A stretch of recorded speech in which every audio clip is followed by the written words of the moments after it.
Day 840 of the Trump administration, and the legal and political challenges facing this White House are multiplying.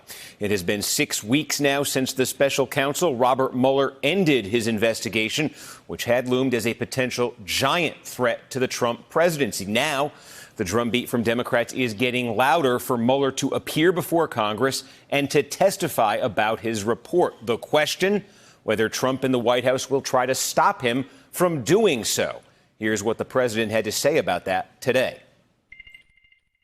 Will you allow Robert Mueller to testify in Congress? Well, I'm going to leave that up to our very great Attorney General, and he'll make a decision on that. Bob Mueller is no friend of mine. I had conflicts with him. We had somebody that is in love with James Comey. We like James Comey. They were very good friends. This is a potential reversal from what Trump had indicated over the weekend when he wrote that Mueller should not testify.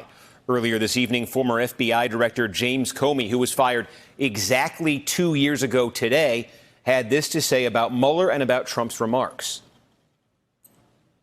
I respect him. I don't think we have that kind of relationship. You think Mueller should testify? Oh, yeah, of course. And explain his thinking. The president says this report is a complete exoneration of him, so why on earth wouldn't the special counsel be permitted to testify? Tonight, Trump is also coming to the defense of his son, Donald Trump Jr., who is now facing a subpoena from the Senate Intelligence Committee, which is carrying out its own investigation of Russian interference in the 2016 campaign. Two sources tell NBC News the subpoena was served in mid-April, several weeks ago, but they would not say when or if there's a deadline for the president's son to respond. Trump Jr. gave testimony to the Senate Intelligence and Judiciary Committees back in 2017. It's been reported the Intel Committee wants to question him again about that Trump Tower meeting back in 2016 and about the Trump Tower Moscow project. The president says he was caught off guard by the subpoena. Well, I was very surprised. My son's a very good person, works very hard. He's now testified for 20 hours or something, a massive amount of time. The Mueller report came out. That's the Bible. The Mueller report came out, and they said he did nothing wrong. Should he fight that subpoena? Well, we'll see what happens. And tonight, Trump Jr.'s sister-in-law, Lara Trump, offered a more forceful defense. This is over. The Mueller report is complete. This is harassment of our family, harassment of the president. And the White House acting chief of staff, meanwhile, Mick Mulvaney, says the Senate Intel Committee should have issued a warning to the administration. To subpoena the president of the United States' son and not at least get a heads up, I thought was, let's say, bad form. The Senate Intel Committee is led by a Republican, Richard Burr of North Carolina, and he is now facing a backlash from many in his own party for the subpoena of the president's son. Senator John Cornyn of Texas, who also sits on the Intel Committee, gave voice today to that criticism. I think we now know everything we're going to know about that, especially now after the Mueller report has been concluded. This smacks of politics, and I think we have an important job to do to try to keep the Intelligence Committee out of politics. This afternoon, the committee's vice chairman, a Democrat, Mark Warner from Virginia, defended the subpoena and Burr. There's been plenty of times the chairman's been under pressure to shut down the investigation before we finish. We're just going to go about our business and making sure that we get the kind of responses we need and making sure that we continue to just follow the facts. According to another Republican senator on the Intelligence Committee, Roy Blunt of Missouri, Burr explained the reasoning for the subpoena at a closed-door lunch today with fellow Republicans. Burr apparently walked them through the process of deciding to issue the subpoena and the efforts to get Trump Jr. to return to testify. Blunt said that Majority Leader Mitch McConnell was among those in attendance and that the committee expects to finish its investigation near the end of August. On the other side of the Capitol, House Democrats are not backing down from their standoff with the White House over efforts to access Mueller's full unredacted report, as well as other documents and witnesses. Today, House Speaker Nancy Pelosi summed up her battle with the administration. Do you agree with Chairman Nadler that the country is currently in a constitutional crisis? Yes, I do agree with Chairman Nadler. Sometimes people actually say, impeach or nothing. No, it's not that. It's a path that is producing results and gathering information. And some of that information is that this administration wants to have a constitutional crisis because they do not respect the oath of office that they take. And tonight, James Comey offered his own assessment of the health of the republic. Are we in a constitutional crisis, as Jerry Nadler and House Speaker Pelosi say we are? I actually don't think so. I think we're in a time where our constitutional design, the genius of our founders, is going to be tested, and I think it's up for it.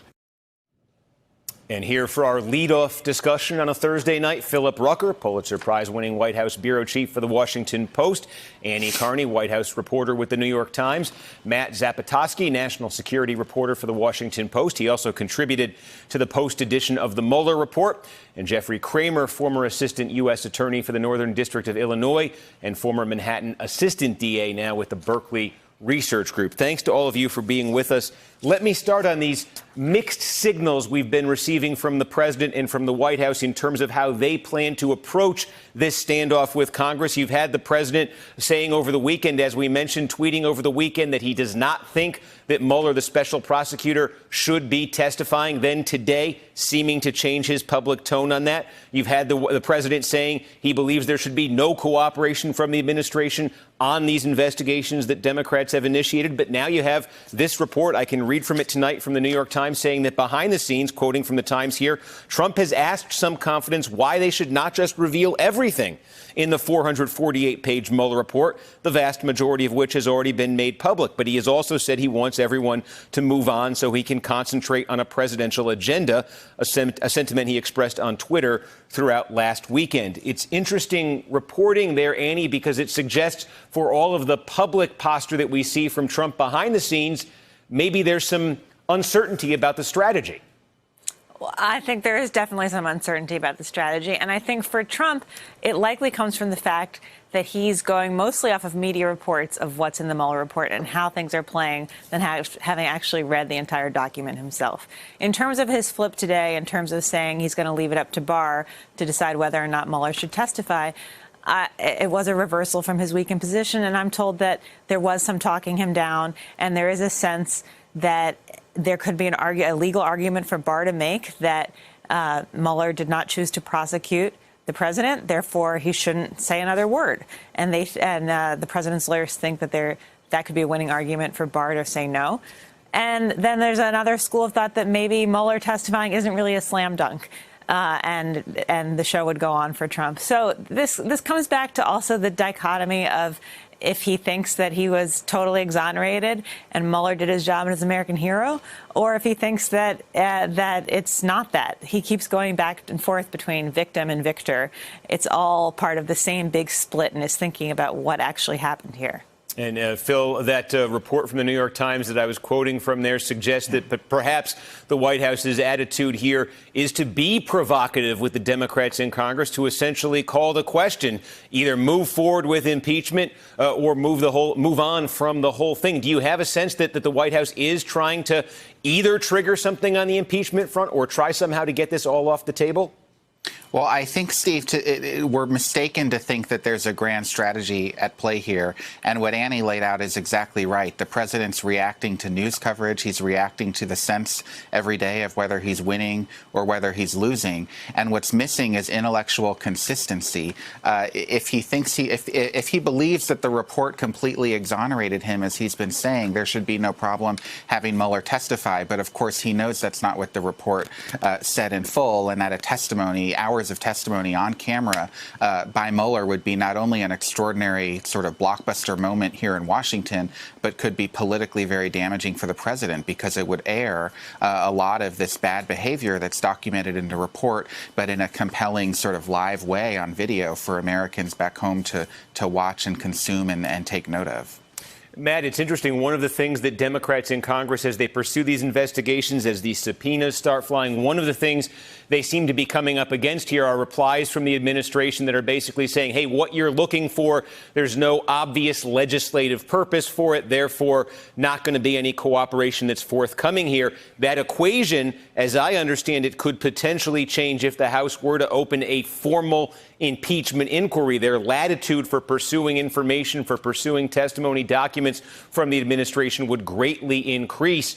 Is the argument to pursue impeachment or to open an inquiry at least for that purpose, to get cooperation, to compel cooperation for the administration that's currently lacking, is that argument gaining steam among Democrats at all? Well, it seems like the leadership is still opposed to impeachment talk. I mean, you said at the top that Nancy Pelosi believes we are in the midst of a constitutional crisis, but she is still sort of stopping short of saying, and I think we're headed to impeachment, or let's open impeachment proceedings. And of course, she would be the critical voice on that topic. It's hard to see for me how we could be in a constitutional crisis and not be at the point of impeachment. Like, what's the point past constitutional crisis that would spark impeachment? But leadership among Democrats has so far been very reluctant to go kind of full bore into the impeachment. There does seem to be a swell among sort of the farther left side of the party towards impeachment. And as you say, that gives some better foundation to these requests for documents and things that Democrats are making. But a lot of these are just murky and undecided legal questions. And it's not a guarantee that if you initiate impeachment proceedings, you'd be able to overcome executive privilege concerns. I expect at the end of the day, what we'll see is a months, if not years long battle in the courts, probably starting with this contempt over Bill Barr turning over the full Mueller report and underlying documents, but then probably extending to witnesses like Don McGahn and potentially other people. Jeff, we heard in that clip we played there James Comey weighing in on the question of whether, as Jerry Nadler, as other Democrats, Nancy Pelosi, are saying we are in a constitutional crisis. He's saying he doesn't think so. I wonder, because the counter argument to the claim that this is a constitutional crisis is, well, OK, Congress has made requests. Congress has put subpoenas out. The administration has indicated its objections. Now it does kick off a potentially lengthy, but it does kick off the potential for court proceedings. Does that put us in a constitutional crisis? No, it doesn't. I think Jim Comey was very measured in his response. The process is there. Congress has requested certain documents. They're now requesting certain witnesses. And if the administration says no or refuses, then it goes to the courts. So the system is working as it was intended. But I think his other comment was also spot on. It's going to be tested. We haven't been tested like this in quite some time, and these are obviously very unusual situations. So a crisis, no, but unusual and testing of the system, yes. But I think I agree with what was just said, is the process itself is certainly going to be lengthy. There might be some things that will be truncated, such as McGahn testifying or some documents, but there could be a lengthy process that certainly goes well into 2020. Hey there, I'm Chris Hayes from MSNBC. Thanks for watching MSNBC on YouTube. If you want to keep up to date with the videos we're putting out, you can click subscribe just below me or click over on this list to see lots of other great videos.